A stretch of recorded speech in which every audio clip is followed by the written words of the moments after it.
TET आता 10 November रोजी TET होणार आहे. त्यासाठी आपल्याला पेपर नंबर 2 मध्ये विज्ञान आणि तंत्रज्ञान आणि परिसर अभ्यास भाग 1 मध्ये हे पेपर 1 मधला परिसर अभ्यास, त्यामध्ये विज्ञानाचा भाग असतो. तर त्यातले आपण काही खूप महत्त्वाचे आणि जे आपले NCERT बुकमधले आहेत त्याचे क्वेश्चन घेणार आहोत.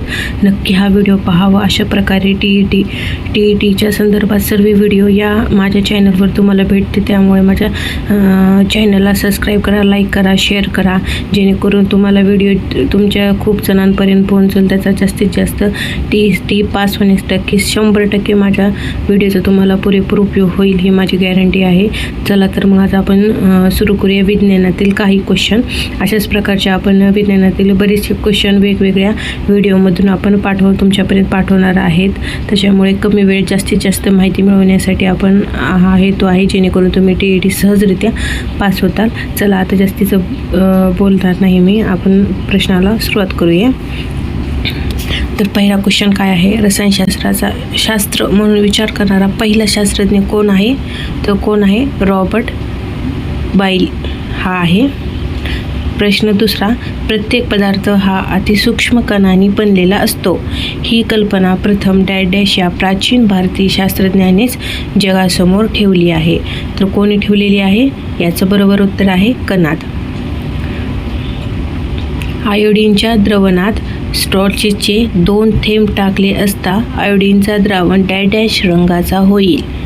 तो कोणत्या रंगाचा होईल? निळा. प्रश्न चौथा, हळदीच्या द्रावणात बुडवलेला कागद साबणाच्या द्रावात बुडविला असता त्या कागदास कोणता रंग प्राप्त होईल? तांबडा. निसर्गामध्ये एकूण डॅश मूलद्रव्ये आढळतात. याचं उत्तर आहे 92. हा छोटे क्वेश्चन वाटतात, पण ते छोटे क्वेश्चन TETमध्ये विचारले जातात. जे हे सर्व तापमानाला द्रव स्थितीत असणारा एकमेव अधातू डॅश आहे. तो कोणता आहे? ब्रोमीन. कक्ष तापमानाला द्रव्य स्थितीत असणारा एकमेव धातू डॅश आहे. पारा. पहा वरी काय दिलेला आहे? अधातू कोणता? तर ब्रोमीन आहे. कक्ष तापमानाला द्रव्य स्थितीत असणारा एकमेव धातू इथं कोणता आहे? पारा आहे. अधातू कोणता आहे? ब्रोमीन आहे.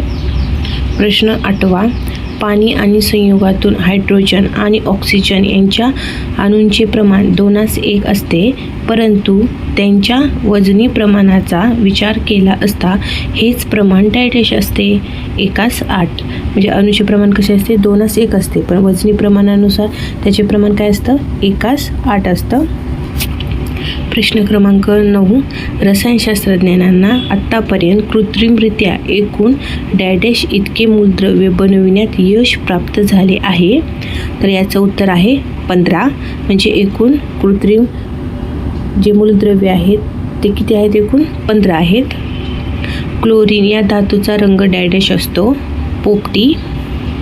अल्फा अथवा हेलियम अणुकेंद्राचा शोध डॅश यांनी लावला. अर्नेस्ट रुदरफोर्ड यांनी लावला. सोडियम धातूचा तुकडा पाण्यात टाकल्यास डॅश हा वायू मुक्त होईल. हायड्रोजन. गंधक डॅशमध्ये द्रावणीय आहे. Carbon sulphur. शाई तयार करण्यासाठी डॅशचा वापर केला जातो. कार्बनचा वापर केला जातो. नंबर 23वा, कार्बनचे डॅश हे अपूर विजेचे सुवाहक आहे. ग्राफाइट जे आहे. डॅश या शास्त्रज्ञाने प्रथम प्रयोगशाळेत पाणी तयार केले. तर कोणी तयार केले? हेनरी कॉन्वेडिशने पाणी तयार केले. प्रथम प्रयोगशाळेत पाणी तयार केलेले आहे या शास्त्रज्ञांनी.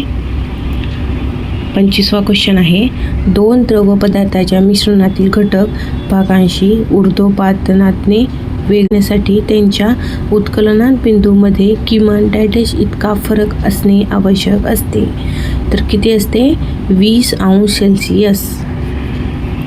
प्रश्न 26वा, ॲल्युमिनियुक्त पाण्याच्या विद्युत अपघटकात ॲनोड म्हणजे धनाग्र वर ऑक्सिजन वायू मुक्त होतो, तर ऋणाग्रवर डॅश हा वायू मुक्त होतो.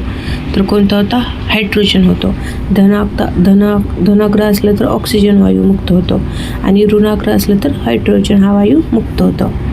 प्रश्न 27. साखर कारखान्यात साखर तयार करण्यापूर्वी विरंजक म्हणून प्राणीजन्य कोळशाची पूड वापरली जाईल, परंतु आता डॅश या विरंजकाचाच प्रामुख्याने उपयोग केला जातो.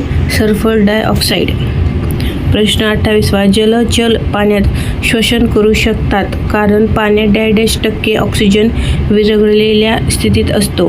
किती टक्के असतो? 4% ऑक्सिजन विरघळलेला असतो पाण्यामध्ये.